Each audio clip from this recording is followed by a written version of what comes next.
Doctor Franco Johny V, Amala institute of medical സയൻസിലെ community വിഭാഗം ഡോക്ടറാണ്. നമുക്കറിയാം, എല്ലാ വർഷവും ജൂലൈ 28 നമ്മൾ ലോക ഹെപ്പറ്റൈറ്റിസ് ദിനമായിട്ട് ആചരിക്കാറുണ്ട്.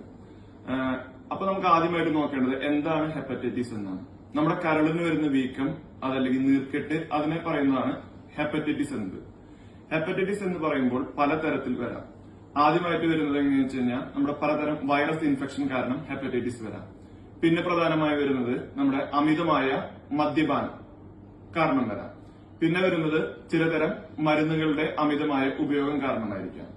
ഈ ലോക ആരോഗ്യ സംഘടനയായ WHO സാധാരണ ഈ വേൾഡ് ഹെപ്പറ്റൈറ്റിസ് ഡേ ആചരിക്കുന്നതിനായിട്ടുള്ള കാരണം ഈ 2030 കൂടിയിട്ട് ഈ വൈറസ് മൂലമുണ്ടാകുന്ന ഹെപ്പറ്റൈറ്റിസ് ഇൻഫെക്ഷൻ അല്ലെങ്കിൽ രോഗബാധ കൺട്രോൾ ചെയ്യാം, അതല്ലെങ്കിൽ ഒഴിവാക്കാം എന്നൊരു ആശയത്തോടു കൂടിയാണ്. അപ്പൊ നമുക്ക് നോക്കി നോക്കാം ഏതൊക്കെ വൈറസുകളാണ് ഹെപ്പറ്റൈറ്റിസ് ഇൻഫെക്ഷൻ ഉണ്ടാക്കുന്നതെന്ന്. പ്രധാനമായും 5 തരം വൈറസുകളാണ് ഹെപ്പറ്റൈറ്റിസ് ഇൻഫെക്ഷൻ ഉണ്ടാക്കുന്നത്. Hepatitis A, hepatitis B, hepatitis C, D and E.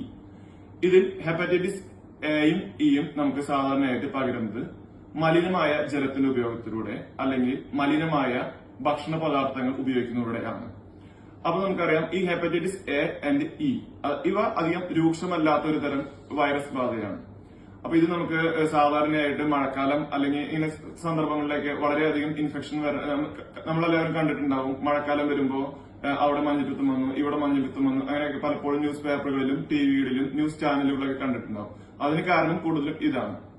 ഇത് നമുക്ക് കൺട്രോൾ ചെയ്യാനായിട്ട് നമുക്ക് ഏറ്റവും പറ്റുന്നത് എന്താണെന്ന് വെച്ച് കഴിഞ്ഞാൽ നമുക്ക് തിളപ്പിച്ചാറിയ ശുദ്ധമായ ജലം ഉപയോഗിക്കുക, ഏറ്റവും വൃത്തിയുള്ള ഹോട്ടലുകളിൽ നിന്ന് മാത്രം ഭക്ഷണം കഴിക്കുക, പിന്നെ വൃത്തിഹീനമായ ഭക്ഷണ സ്ഥലങ്ങളിൽ നിന്നോ അല്ലെങ്കിൽ വൃത്തിഹീനമായ ഭക്ഷണ പദാർത്ഥങ്ങളോ കഴിക്കാതിരിക്കുക എന്നതാണ്.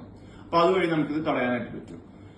പിന്നെ നമുക്കറിയാം ഇതിന്റെ ലക്ഷണങ്ങൾ എന്തൊക്കെയാണെന്നാണ് നമുക്ക് അത് അടുത്തായി നോക്കേണ്ടത്. ഇതിന് കൂടുതലായും വരുന്ന ലക്ഷണങ്ങൾ എന്തൊക്കെയാണ്? ക്ഷീണം, പനി, അതുപോലെ തന്നെ വയറുവേദന, ഛർദി, ചില ആളുകളിലെ മഞ്ഞപ്പിത്തം. ഇതധികം ഞാൻ ആദ്യമേ പറഞ്ഞതുപോലെ ഇതധികം രൂക്ഷമായ ഒരു വകഭേദമല്ല. അതുകൊണ്ട് തന്നെ സാധാരണഗതിയിൽ 1-2 ആഴ്ച കൊണ്ട് തന്നെ ഇത് ഭേദപ്പെടാറുണ്ട്. പലപ്പോഴും ഇതിന് മരുന്ന് തന്നെ ആവശ്യമായി വരാറില്ല. ഇതിന് നമുക്കറിയാം വൈറസ് ഇൻഫെക്ഷൻ ആയതുകൊണ്ട് തന്നെ സിംറ്റമാറ്റിക്, അതായത് എന്തൊക്കെ അസുഖങ്ങളാണോ അല്ലെങ്കിൽ എന്തൊക്കെ ബുദ്ധിമുട്ടുകളാണോ ഉള്ളത് അതിന് മാത്രം ട്രീറ്റ്മെന്റ് എന്ന രീതിയിൽ നമുക്ക് ചികിത്സിക്കാവുന്നതാണ്. പിന്നെ നമുക്ക് ശ്രദ്ധിക്കാൻ പറ്റുന്ന ഒരു കാര്യം എന്താണെന്ന് വെച്ച് കഴിഞ്ഞാൽ ഈ വൈറസ് ഹെപ്പറ്റൈറ്റിസ് എക്കെതിരെ നമുക്ക് വാക്സിൻ ഇന്ന് അവൈലബിൾ ആണ്. അപ്പൊ ഇത് എല്ലാവരും സാധിക്കുന്ന എല്ലാവരും ഹെപ്പറ്റൈറ്റിസ് എക്കെതിരെ വാക്സിൻ എടുക്കുന്നത് നല്ലതാണ്.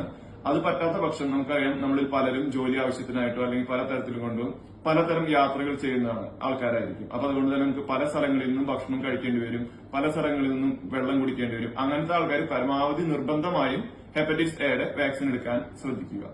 പിന്നെ അടുത്തതായി വരുന്നതാണ് hepatitis B, hepatitis C and hepatitis D infection. ഇവ മൂന്നും രൂക്ഷമായ ഒരു വകഭേദമാണ്. ഇവ സാധാരണയായിട്ട് നമുക്ക് പകരുന്നത് എങ്ങനെയാണെന്ന് വെച്ചാൽ സാധാരണയായിട്ട് ശരീരസ്രവങ്ങളിലൂടെയാണ്. ബ്ലഡിലൂടെ നമുക്ക് പകരാം, അതല്ലെങ്കിൽ സുരക്ഷിതമല്ലാത്ത ലൈംഗിക ബന്ധത്തിലൂടെ പകരാം, അതല്ലെങ്കിൽ അമ്മയിൽ നിന്ന് കുഞ്ഞിലേക്ക് പകരാം. പിന്നെ സാധാരണ വരുന്നത് നമുക്കറിയാം ഹെപ്പറ്റൈറ്റിസ് സി ഇൻഫെക്ഷൻ കൂടുതലായും കണ്ടുവരുന്നത് ഈ മയക്കുമരുന്ന് ഉപയോഗിക്കുന്ന വ്യക്തികളിലാണ്. അപ്പൊ നമുക്കറിയാം അവർ മയക്കുമരുന്ന് ഉപയോഗിക്കുന്ന ആൾക്കാർ ഒരു സൂചി തന്നെ പലപ്പോഴും റിപ്പീറ്റ് ചെയ്ത് ഉപയോഗിക്കും. ഈ ഹെപ്പറ്റൈറ്റിസ് ബിയും സിയും കാലങ്ങളോളം പലപ്പോഴും നിൽക്കുന്നത് മൂലം നമുക്ക് 20% ആൾക്കാരെങ്കിലും സിറോസിസ് അല്ലെങ്കിൽ ലിവർ ക്യാൻസറുകൾ വരാനായിട്ട് സാധ്യതയുണ്ട്. നമുക്കപ്പോ ഹെപ്പറ്റൈറ്റിസ് ബി എങ്ങനെ നോക്കാം. ഹെപ്പറ്റൈറ്റിസ് ബിയും നമുക്ക് സാധാരണയായിട്ട് അതിനെതിരെ നമുക്ക് വാക്സിൻ അവൈലബിൾ ആണ്. 3 ഡോസ് വാക്സിനാണ് സാധാരണ വരാറ്. അപ്പൊ അതുകൊണ്ട് തന്നെ പരമാവധി എല്ലാവരും ഹെപ്പറ്റൈറ്റിസ് ബിക്ക് എതിരെയുള്ള വാക്സിൻ എടുക്കാനായിട്ട് ശ്രമിക്കുക. പിന്നെ ഹെപ്പറ്റൈറ്റിസ് ബി ബാധിച്ച ആൾക്കാർക്ക് നമുക്ക് ആ രോഗം കൺട്രോൾ ചെയ്യാനായിട്ടുള്ള മരുന്നുകളും ഇന്ന് അവൈലബിൾ ആണ്. അപ്പോൾ അടുത്തുള്ള ഏതെങ്കിലും ഒരു ഗ്യാസ്ട്രോ എൻട്രോളജിസ്റ്റിന്റെ ട്രീറ്റ്മെന്റ് പെട്ടെന്ന് തന്നെ നേടിയാൽ നമുക്ക് അതിൽ നിന്ന് വളരെയധികം പെട്ടെന്ന് തന്നെ റിക്കവർ ചെയ്യാനോ അതല്ലെങ്കിൽ നമുക്ക് ആ രോഗം കൺട്രോൾ ചെയ്തു പോകാനോ നമുക്ക് സാധിക്കും. പിന്നെ അടുത്ത വരുന്ന ഹെപ്പറ്റൈറ്റിസ് സിയും. ഹെപ്പറ്റൈറ്റിസ് സിയും ഹെപ്പറ്റൈറ്റിസ് ബി പോലെ തന്നെ അത്യാവശ്യം രൂക്ഷമായ ഒരു അസുഖമാണ്. അപ്പൊ ഹെപ്പറ്റൈറ്റിസ് സിക്കെതിരെ നമുക്ക് ചികിത്സ അവൈലബിൾ ആണ്. അപ്പൊ ഹെപ്പറ്റൈറ്റിസ് സിക്കെതിരായ ആന്റി വൈറൽ മരുന്നുകൾ നമുക്ക് ലഭ്യമാണ്. അതുകൊണ്ട് തന്നെ ഹെപ്പറ്റൈറ്റിസ് സി ബാധിക്കുന്ന ആൾക്കാർ പെട്ടെന്ന് തന്നെ അത് ട്രീറ്റ്മെന്റ് എടുത്ത് രോഗത്തിൽ നിന്നും വിമുക്തി നേടുക. പിന്നെ വരുന്ന ഹെപ്പറ്റൈറ്റിസ് ഡി ആണ്. ഹെപ്പറ്റൈറ്റിസ് ഡി സാധാരണയായിട്ട് ഹെപ്പറ്റൈറ്റിസ് ബി ഇൻഫെക്ഷൻ ഉള്ള ആൾക്കാരിൽ മാത്രമേ കാണാറുള്ളൂ. അപ്പൊ ഹെപ്പറ്റൈറ്റിസ് ഡി തടയാനായിട്ട് നമുക്ക് ഹെപ്പറ്റൈറ്റിസ് ബി ഇൻഫെക്ഷൻ തന്നെ കൺട്രോൾ ചെയ്താൽ മതി. അപ്പൊ ഞാൻ എല്ലാവരോടും ഒന്നുകൂടി പറയാണ്, സാധിക്കുന്ന എല്ലാവരും വാക്സിനുകൾ എടുക്കുക. അതുവഴി നമുക്ക് ഹെപ്പറ്റൈറ്റിസ് എയും ബിയും നമുക്ക് തടയാനായിട്ട് സാധിക്കും. അതുപോലെ ഇനി രോഗം വന്ന ആൾക്കാർ ആവശ്യമായ ട്രീറ്റ്മെന്റ് എടുക്കുക. അതുവഴി ഒന്നുകിൽ കൺട്രോൾ ചെയ്യാനോ അല്ലെങ്കിൽ രോഗം പൂർണ്ണമായും ഭേദപ്പെടാനും നമുക്ക് സാധിക്കും. പിന്നെ തിളപ്പിച്ചാറിയ വെള്ളം കുടിക്കുക. അതുപോലെ നല്ല വൃത്തി ഉള്ള ഹോട്ടലുകളിൽ നിന്നും മാത്രം ഭക്ഷണം കഴിക്കുക. പിന്നെ വൃത്തിഹീനമായ സാഹചര്യങ്ങളിൽ നിന്ന് ഭക്ഷണങ്ങൾ കഴിക്കാതിരിക്കാൻ പരമാവധി ശ്രദ്ധിക്കുക. അപ്പൊ നമുക്ക് ലോകാരോഗ്യ സംഘടനയോടൊപ്പം നമുക്കും എല്ലാവർക്കും ഒന്ന് ചേർന്ന് പരിശ്രമിക്കാം.